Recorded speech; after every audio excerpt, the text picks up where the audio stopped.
What if the person coaching your child was coaching your wife into bed? Subscribe now to uncover how a trusted figure shattered a family from the inside out. Anthony never thought betrayal would arrive wearing a whistle and gym shorts. At 43, Anthony had a life he was proud of, though not one that made headlines. He worked as a mechanical engineer in Fort Lauderdale, the kind of man who remembered garbage days, refilled the gas before it hit halfway, and wore his wedding ring even while doing yard work. He had call-used hands and a reliable smile. He didn't believe in drama. His greatest joy was watching his son Liam, 16, tear down the basketball court like a bullet in motion. A scholarship seemed inevitable. Scouts were beginning to hover. Anthony's wife, Rachel, had been a nurse for over a decade before stepping back after a rough patch of postpartum depression years ago. She never fully went back to the field, instead pouring herself into homemaking and supporting Liam. There was a warmth to her, a calming cadence in her voice, a tenderness in how she folded laundry or picked out snacks Liam loved for after practice. Their house sat in a quiet suburban block, the kind with trimmed hedges, backyard BBQs, and neighbors who brought over banana bread instead of gossip. From the outside, it looked like the picture-perfect home. Inside, it almost was. They laughed often, ate dinner together most nights, and supported Liam with every ounce of energy they had. Coach Devlin entered their lives like any respected mentor would. He was in his late 30s, tall, charismatic, with that edge of confidence that made people lean in when he spoke. Liam admired him, Rachel found him easy to talk to, and Anthony, well, Anthony liked how Devlin pushed his son without breaking him. Devlin came to dinner once after a regional game. Then again, it became tradition, post-win burgers on the patio, or pasta nights when practice ran late. The man seemed to genuinely care. He talked basketball with Liam, health and recovery with Rachel, and even offered Anthony tips on shoulder mobility. But then, the air started to shift. It was almost imperceptible at first, like the room dimming slightly without anyone touching the switch. Liam became irritable after practices. Once, when Rachel brought up how proud Coach Devlin was of his progress, Liam shot back, "He says that to everyone." Another time, Anthony found his son sitting alone in the garage, spinning a basketball slowly like a planet out of orbit. When asked what was wrong, Liam mumbled, "Nothing, just tired." Anthony chalked it up to teenage mood swings and the pressures of adolescence. But the signs didn't stop. Rachel had always looked effortlessly pretty, but she started putting on full makeup before heading to Liam's school games. Lipstick, foundation, even eyeliner, things she usually saved for weddings or anniversaries. She said it was because she might run into parents or old colleagues. Anthony didn't question it, but one night, as they watched a show together on the couch, her phone buzzed. She glanced at it, smiled slightly, and then, realizing Anthony was watching her, quickly locked the screen. "Everything okay?" he asked. "Yeah, just one of the team moms," she said, too quickly. Anthony nodded, saying nothing, but something inside him shifted. It wasn't jealousy, it was displacement, like he was watching his family from a step behind. Not inside it anymore. Still, he tried not to give voice to doubt. He reminded himself of Rachel's loyalty during his father's illness, the way she held Liam after nightmares, the effort she put into holidays. Maybe he was just imagining things. Maybe they were just growing apart a little, the way families sometimes did. But there was something about Liam, his silence, the tired sadness in his eyes, that Anthony couldn't ignore. One night, Anthony walked past Liam's room and heard the boy mutter something under his breath while texting. The only word he caught clearly was, "disgusting." Rachel had been out that night at what she called a team planning meeting. When she got home, she smelled faintly of cologne Anthony didn't recognize. He didn't say anything, not yet, because Anthony believed in waiting, in giving people the benefit of the doubt, in the sanctity of trust. But trust, he would soon learn, doesn't always leave with a bang. Sometimes it just quietly steps out the door one day. wearing your wife's perfume, and sometimes, the person who helped your son believe in himself is the one who taught your wife to forget you entirely. Anthony didn't know the whole story yet, but the cracks were spreading, and he was starting to hear the echoing creak of something heavy about to fall. It started with shouting, not the kind Anthony was used to, not the pumped-up energy of a basketball win or Liam cheering with his friends during a game. No, this was raw, frantic, personal. Anthony had just stepped out of the shower when he heard it, Liam's voice. Cracked and furious, from the hallway. "Stop texting him, I know what's going on." There was a loud thud, a door slamming, then silence. Anthony stood frozen, towel still draped around his shoulders, heart pounding like he'd sprinted instead of showered. He wrapped himself quickly and stepped into the hall. Rachel's bedroom door was shut. Liam's was locked. The house was a vacuum. He knocked gently on Liam's door.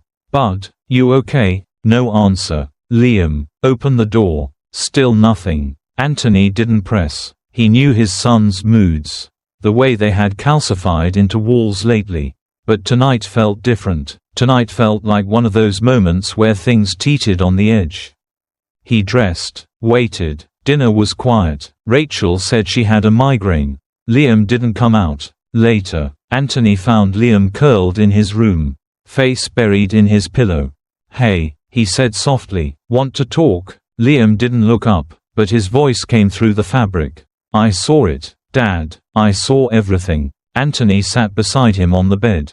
"She used my phone," Liam said, "to check her email one day. She forgot to log out. I didn't mean to snoop. But I saw the messages. I saw the photos." Anthony felt the breath leave him. "What kind of messages?" "Love messages," Liam whispered, like the word itself could rot something. "She said she missed him. Said she couldn't wait to be alone again." They kissed in the car. There was a picture. She sent it. "Devlin?" Liam nodded. Anthony's mouth went dry. His first instinct wasn't rage. It was nausea, a strange, twisting sickness in his gut that made his head throb. "Why didn't you tell me sooner?" Liam finally turned his face. His eyes were red. "Because I didn't want to break you like it broke me." That night, Anthony couldn't sleep. He lay beside Rachel, who seemed extra attentive, asked him if he wanted tea, rubbed his back gently like she hadn't in months. He stared at the ceiling, wondering how many nights had passed with her body beside him but her heart elsewhere. The next morning, over coffee, he asked, casually, "Hey, when's Liam's next practice? Maybe I'll swing by." Rachel looked up too quickly. "You don't usually go. Maybe it's time I did." She nodded, smiled. "Sure, I think Coach Devlin would like that." Anthony swallowed the bile rising in his throat. Later that week, while Rachel showered, Anthony went through her phone. He knew the passcode. He always had. Trust had made them lazy. The messages weren't in her primary inbox, but they were in the cloud. He dug, tracing through old backups, and there they were. "Last night was magic. I still smell your perfume on my shirt. Tell him you're at a PTA meeting again. Come see me." One had a heart emoji. Another had a selfie. Rachel, hair slightly tousled, in the front seat of what looked like Devlin's car. Anthony backed out of the files and set the phone down. His hands were trembling, but his face was still. He didn't confront her, not yet. That afternoon, Rachel made spaghetti. She asked about his day. She laughed at a show they watched together. Anthony couldn't taste the food. When he looked at her, he didn't see his wife. He saw a stranger who had walked into his home using a familiar face. The next day, he called into work and sat outside Liam's school in the car. Engine idling. He wasn't sure what he was waiting for. Then, a group of parents walked by. He heard one whisper to another. Something about Rachel and Coach. He leaned out the window. "Excuse me, did you say something about my wife?" The women froze. One of them looked at him. Pity painted across her face. "Mr. Coleman, I thought you knew. It's been kind of circulating in the group chat. Some of the kids overheard things. Your son's been really upset." Anthony felt something crumble inside. The betrayal wasn't just private. It had spilled into the hallways, into gossip threads and lunch tables. His son had carried this in silence. His wife had created this storm, and he had been the last to know. That night, Rachel came home humming. Anthony didn't speak. He sat in the living room, staring at a family photo from a year ago, their arms wrapped around each other. Liam grinning between them, and he knew, with the weight of certainty, that picture was now a lie. The truth had come. It had arrived not in flames, but in whispers, in photos tucked in clouds, in the broken voice of a teenage boy trying to protect his father. And Anthony would never look at trust the same way again. Anthony sat in the dim light of the kitchen, the only sound the low hum of the refrigerator and the occasional click of the wall clock. It was nearly 1 a.m., and Rachel had been asleep for hours. Or pretending to be. He couldn't tell anymore. He picked up her phone from the counter like it might burn him. His hands were steady now, not because he felt calm, but because he had crossed some invisible line inside himself. The line where grief hardens into resolve. The messages weren't there, not the obvious ones. Rachel was careful, but not careful enough. Anthony navigated to the backups stored in the eCloud. And there, buried in the metadata, were fragments of conversations, screenshots auto-saved, previews cached in the recesses of forgotten syncs.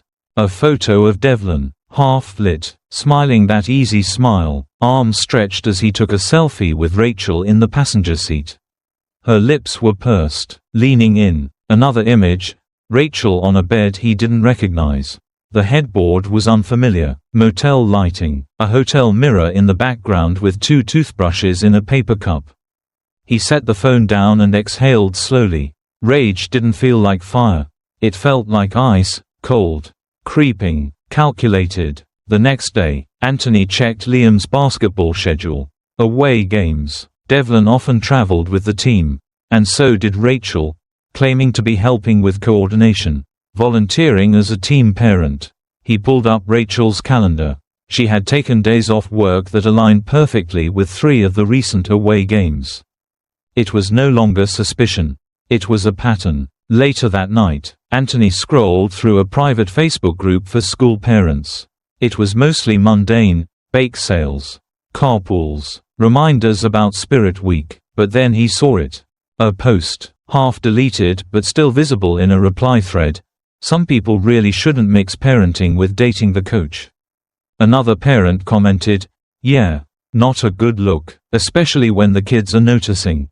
Anthony felt the blood drain from his face. Then his phone buzzed, a private message. "Hey man, I didn't want to be the one to say this, but I saw Rachel getting into Devlin's car after the game last week. Just thought you should know." It was from Nick, one of the other dads. A guy Anthony played pickup ball with. A guy who had been to their house. Anthony didn't respond. He didn't need to. That night, Rachel kissed him goodnight. Her lips were warm, soft. He wanted to scream. Instead, he went to Liam's room. The door was slightly open. Inside, his son sat at the edge of the bed, staring blankly at the wall. "You're not sleeping?" Liam shook his head. "You're thinking about quitting, aren't you?" Anthony asked gently. A pause. Then, "I already did. I told Coach I'm done." "Why?" Liam looked up, eyes brimming. "Because I don't want to see him. Or her. Or pretend like it doesn't hurt." Anthony sat beside him. For a moment, neither spoke. "It's not your fault, you know," Anthony said finally. Liam nodded, but he didn't look convinced. Later, alone again, Anthony sat in the dark with the family photo still framed on the shelf. Rachel, Liam, himself, frozen smiles from another life. He opened the picture frame, took out the photo, and placed it face down. This wasn't just about betrayal anymore. This was about protecting what was left from the wreckage. And tomorrow, Anthony would decide how to do that. Anthony stood at the kitchen island, his hands trembling slightly as he aligned the sheets of paper. Each page was a carefully printed record, screenshots of messages, calendar overlaps, photographs, truths that refused to stay hidden. He had chosen tonight for a reason. Liam was home. Rachel was relaxed, thinking the storm had passed. But Anthony had waited not to punish, not to destroy, but to place reality squarely on the table and see who would still be standing afterward. Dinner was quiet. Rachel served the chicken casserole she'd made earlier, asking Liam how school was, offering Anthony a smile that didn't reach her eyes. Liam responded with grunts, stabbing at his plate without appetite. Halfway through, Anthony pushed his plate aside. "We need to talk." Rachel blinked. Liam looked up, his fork frozen. Anthony reached under the table and pulled out the folder. He laid the printed photos on the table one by one. Devlin and Rachel in the car. Rachel in the unfamiliar bed. Screenshots of texts. A calendar overlay. There was no narrative required. The evidence spoke louder than any accusation. Rachel stared, her face drained of color. Her hand reached for one of the sheets, then stopped. Liam's eyes widened as he recognized the images. Anthony said nothing. He just looked at her. Rachel exhaled shakily. "Anthony, it's not what it looks like." He tilted his head slightly. "Then what is it?" "Rachel, because to me, it looks like you've been sneaking off with our son's coach and using team trips as cover." She opened her mouth, then shut it again. Her shoulders sagged. "I was lonely," she whispered. "You were always working. I felt like I didn't exist anymore. Devlin made me feel seen." "So you slept with him?" Anthony said, his voice flat. Rachel's eyes darted toward Liam, who was now staring at her like he didn't recognize her. "Liam, don't," Liam said, his voice cracked. "Don't say you're sorry, don't make this about you." He shoved his chair back and ran upstairs. Rachel stood up, as if to follow, but Anthony raised a hand. "Let him go. He doesn't need more confusion right now. I never meant to hurt him," she murmured. "Or you." "But you did," Anthony said, "and you didn't stop. Not after the first message. Not after the second trip. You let this happen in front of us." Rachel's hands trembled as she sat back down. "I just needed something that felt like mine. I didn't think." "You didn't think," Anthony cut in. "That part's clear." Silence filled the room, thick and suffocating. The ceiling fan hummed overhead. A dog barked somewhere in the neighborhood. But inside, time had stopped. Rachel lowered her head into her hands. "He made me feel alive again. I know that sounds pathetic. But it sounds selfish," Anthony said, "and cruel." Rachel's shoulders shook with quiet sobs. Anthony stood. He gathered the papers, slid them back into the folder, and tucked it under his arm. "This family deserved honesty," he said. "You gave us betrayal." He turned toward the stairs. "Where are you going?" Rachel asked, barely above a whisper. "To my son," he said, because he didn't ask for any of this. He found Liam curled on his bed. The lights off. Anthony sat beside him without speaking for a while. "It's all true, isn't it?" Liam finally said. Anthony nodded. "I'm sorry, son. I feel like everything's ruined." Liam whispered. Anthony put an arm around him. "Not everything. You still have me, and I still have you."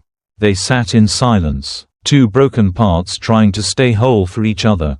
Downstairs, Rachel remained at the table, the empty plates untouched, the casserole cold, alone now, not just in body, but in spirit. The walls that once echoed with laughter felt too large, too quiet. She looked at the family photo still hanging by the fridge and, for the first time, couldn't look herself in the eye.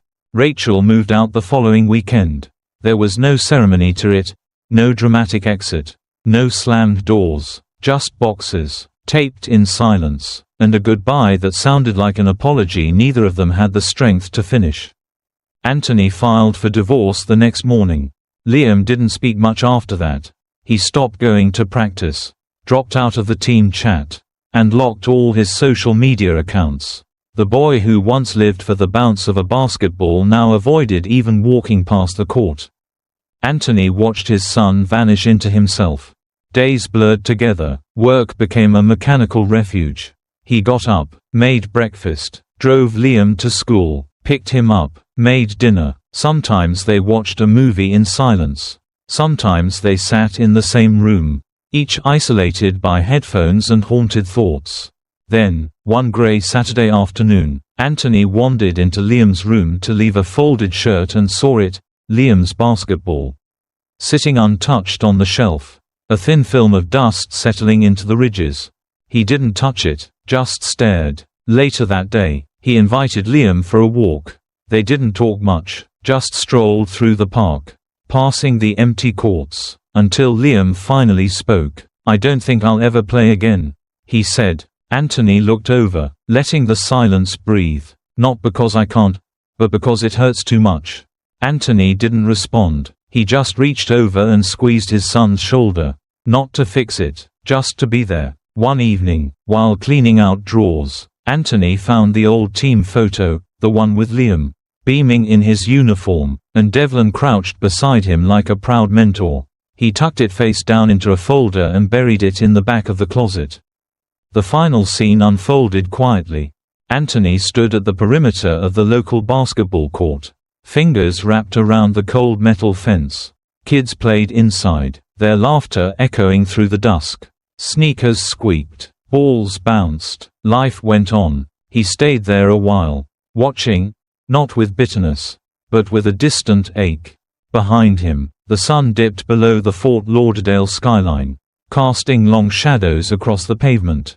He turned away slowly, murmuring to the wind, "Some betrayals break more than trust. They break futures." Then he walked home, carrying the weight of what had been broken, but also the quiet strength of still being there for what remained. Before you go, ask yourself this: what if the person who exposed your affair was your own child? In our next heartbreaking story, a 6-year-old girl innocently tells a divorce judge about the man who sleeps over with mommy. Not knowing her words would change everything. Lena from St. Petersburg thought she had the perfect strategy in court, until her daughter spoke the truth no one expected. The result: she lost custody in a single sentence. Right arrow subscribe now to Infidelity Chronicles, and turn on notifications so you don't miss story number 5. Lena from St. Petersburg. Her child told the divorce judge who was there at night. Because sometimes, the smallest voices reveal the biggest betrayals.